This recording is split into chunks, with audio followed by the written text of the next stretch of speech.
Welcome back to the Meeple Marathon. We have a very exciting unboxing today, and this is for G.I. Joe, the deck building game. Renegade just recently released the Transformers deck building game. G.I. Joe was pretty much in production around the same time as Transformers. Transformers had a little bit of an edge, and so G.I. Joe is coming close on the heels. But obviously, if you were like me and grew up in the 80s, the Transformers and G.I. Joe are both iconic IPs. And it really is obvious to me that the 80s was the best decade for toys and cartoons, because CMON's bringing He-Man back, Renegade's bringing Transformers and G.I. Joe back.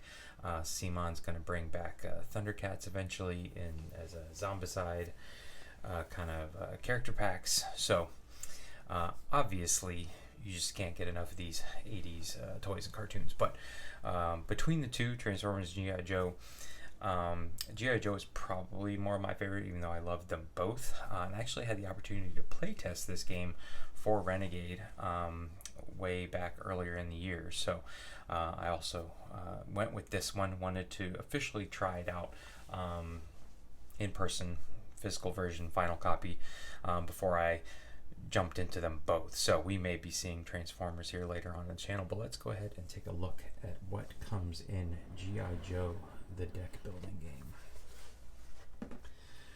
All right.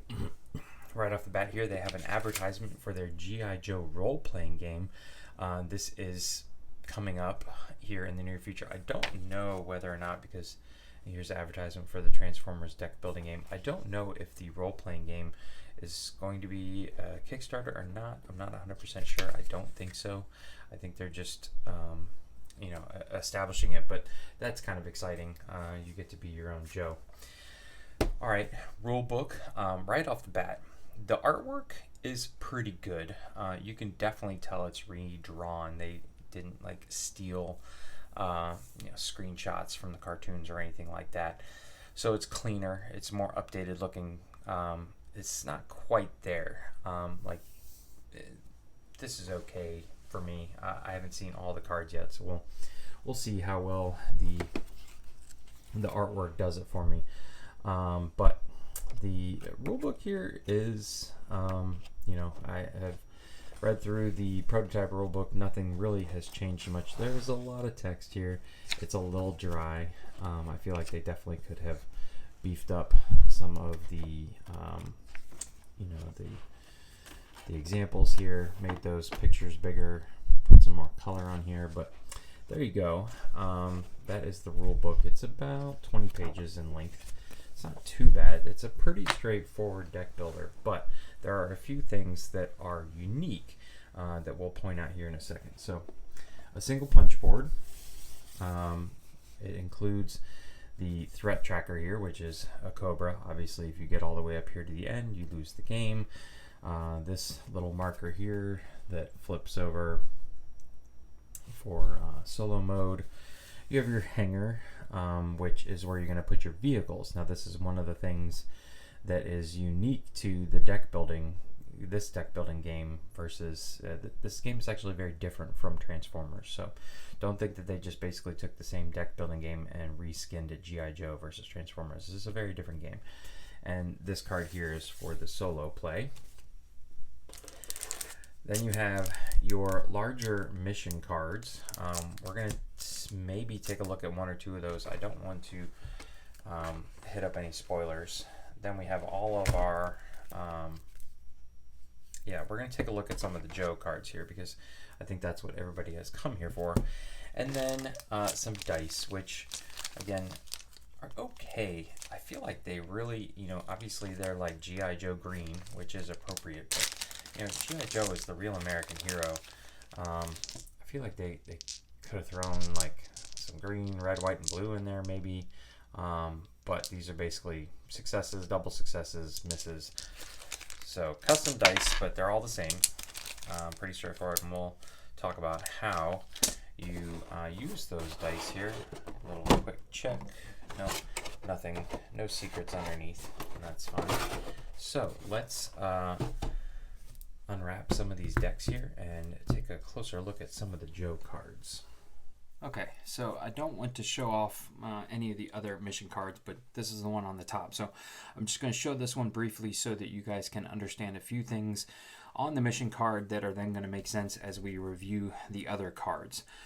So this would be a mission that would come up. That it's a story mission, a group mission, which means you can send multiple Joes on, and people that you're playing with, or if you're playing multi-handed, you can actually contribute Joes from your hand, even if it's not your turn. You're not the active player. So story mission and group mission. You see the tank here. This is the land mission. There's land, air, and sea. So we'll see, you might see a ship or a airplane, and you can take any vehicle. This is the unique thing about the game, is that you actually have to pile into a vehicle. And you're always going to have access to the vamp, but then there's going to be other vehicles that you will purchase, from the market, and then have in your hand. You'll play them into the hangar. They'll be there until somebody uses them, and then actually go back into the discard pile of whoever used them. So they may change hands as well. Anyways, you can see here that the vamp, for example, is going to take 4 people with it. So you can pile 4 Joes into the vamp to go on that mission. But here we see the Awe Striker here. It takes 3 Joes, but you can see that it has the land symbol on it. So if you take this transport on this mission, you're going to get this additional +3 marksmanship. Now we'll talk about those keywords here in a second, but so this symbol makes sense. The number here in the red box is how many complications you're going to add, and just so you can see, I'm just going to show you a couple of these here, like put Major Blood into play, or an additional amount. This is going to add difficulty to the story mission. This is going to add a Cobra Battalion. So this is all stuff, these are like little mini negative events that are going to affect the mission. So you're going to have to draw 2 of these cards and add them to this when you play this mission, or draw this mission. You can see there's a passive effect here. At the end of each round, draw 1 complication. So the longer this stays out, the longer it becomes a nemesis to you. And then you have here the number of successes and failures, and that's successes on your dice here. So like this is a double success, this is a single success. So you have to roll during your action phase that number of successes in order to complete the mission. This is going to tell you what happens if you fail, if you go on the mission and you fail, or what happens if you succeed. And then you see a couple keywords here. These keywords are stats that the Joes have. So I'm just going to go through the Joes here, because that's honestly why we're all here, right? So you can see barbecue here has a vehicle stat of 3. That's not going to help us on this mission. But shipwreck here, and this is one of the instances of, I'm not really sure whether I like or not. I'm just kind of pausing to get on my soapbox, but you can tell right here this is a newly drawn shipwreck. He has a little bit more anime to him, a little bit more modern style to him than the 80s cartoons. I don't know whether I like it. We'll see. But there you have it. There's shipwreck. But you can see he has a statistic of recon of 2. So if I were to send barbecue on this mission, he's going to bring 1 die with him to roll a success. Obviously, 1 die is not going to get you 4 successes. But if I send shipwreck here, who has the recon stat, and recon is one of the statistics that you can use against the uncover the double agent, I'll be rolling 2 dice with shipwreck. Also, you can see there's some passive effects on here with the bottom of them. So paying attention to what these statistics are, and obviously the better the Joe, we're gonna get higher and higher in cost here until we get to Hawk at the end of this pile. The more statistics they're gonna have, the higher the number is, so the more chances of dice you can roll to meet this success value. So I'm just gonna kind of go through the Joes now, because let's be honest, this is why we're here. Oh, Muskrat. I don't remember Muskrat having a hat, to be honest with you, and he was on the cover of the rule book. I thought, yeah, see, this is the Muskrat I remember here, the one being carried. Anyways, low light, classic, Zap. Don't really remember Zap, to be honest with you. Mainframe. All right, Clutch, Ripcord. Ripcord was always a classic here. Jinx, of course, the female ninja. Lightfoot. Lift Ticket. So obviously he has the vehicles tab. He was always flying the medic vac. Beachhead. He is another classic. Leatherneck here. And again, see, that's okay of a drawing. Is this supposed to be Leatherneck here on the rulebook? Carrying Muskrat? I guess so. Anyways, Alpine. Another classic. Airborne. Not as familiar with Airborne or Cutter here. Oh, but Deep Six. Now look at here. This is just something I'm noticing. These are two varying artworks here. So obviously they did not get the same artist to work on all of the cards, and that's somewhat of a negative for me. I would prefer all the artwork to be similar. Torpedo, Tunnel Rat. Maybe that's Tunnel Rat. Maybe I'm getting Muskrat and Tunnel Rat confused. Spirit and Freedom. Yes, the Eagle. Stalker. Rock and Roll. Wild Bill. See, again, these are two very different art styles here. Cover Girl, yes. And last but not least, the badass himself, Hawk, who is a leader.